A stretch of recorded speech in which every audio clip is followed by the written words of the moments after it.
Olá meninas, tudo bem com vocês? Hoje a Teacher Beth então vai trazer uma estrutura da narrativa, né? Sobre a nossa última mediação de leitura, sobre Pedro, o menino navegador. Nós vimos durante essa história a paixão do Pedro pelo mar, o fascínio dele pelo desconhecido e o prazer de uma grande conquista. Porque o Pedro, desde menino, ele sempre ouvia histórias sobre navegadores. Então, nós vamos ver dentro dessa história, que foi escrita por Lúcia Fidalgo, Pedro, o menino navegador, a estrutura da narrativa. Nós vimos que é uma história bem longa, então nós vamos dar uma enxugada na história para não ficar a nossa estrutura não se estender tanto. São assim os elementos essenciais de uma história dentro dessa estrutura da narrativa. Então, a introdução, que nós podemos chamar do início da história, nós vimos que naqueles tempos os meninos já nasciam ouvindo histórias de navegadores, né? Que navegar para eles era assim uma aventura, navegar era tudo que eles queriam na vida, navegar saía da boca dos navegadores aqueles que conseguiriam voltar em terra firme, lógico, né? Havia muito comentário e o Pedro, ele cresceu com essa linha de pensamento de ser um navegador. Pedro sonhava com tudo isso, ele sonhava até de olhos abertos que ele seria um navegador. Mas eis que surgiu então essa primeira parte seria a introdução da nossa história.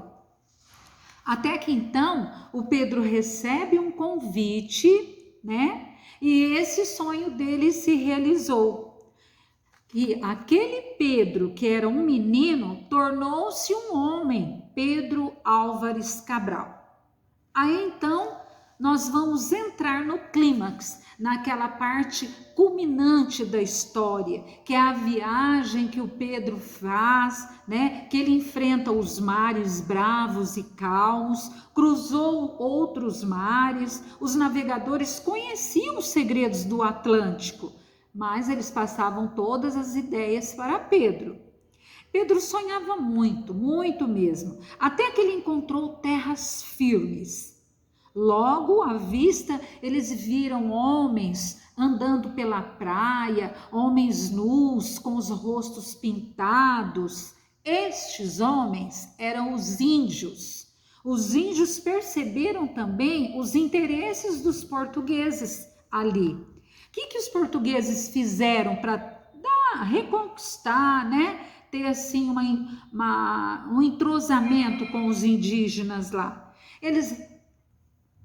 Então eles rezaram missa, batizaram os índios, deram nomes às coisas, fizeram trocas, deixaram dúvidas e, por fim, eles achavam que com tudo isso eles iriam então conquistar o lugar deles. Mas o que acontece ainda?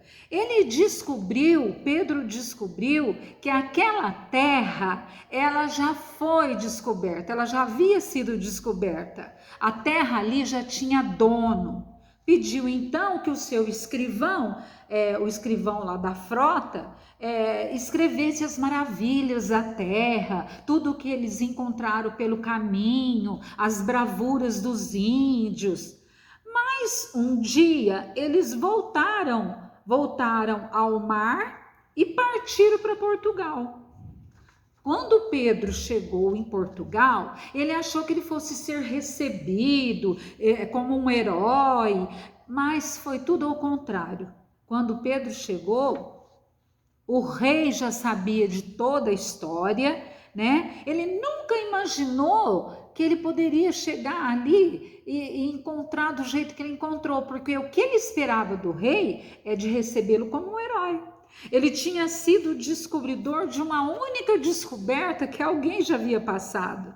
Essa terra já havia recebido vários nomes. Pedro, por fim, morreu anos depois, ninguém mais falava dele. Diziam que ele morreu com a malária nessa travessia toda, talvez aprisionado, como muitos morriam na época assim, e ninguém sabe o que levou para sempre. O que nós sabemos é que ele deixou seu nome marcado nas terras e nas páginas do Brasil, do jeito que sonhava ser. Essa é a história do Pedro, menino navegador.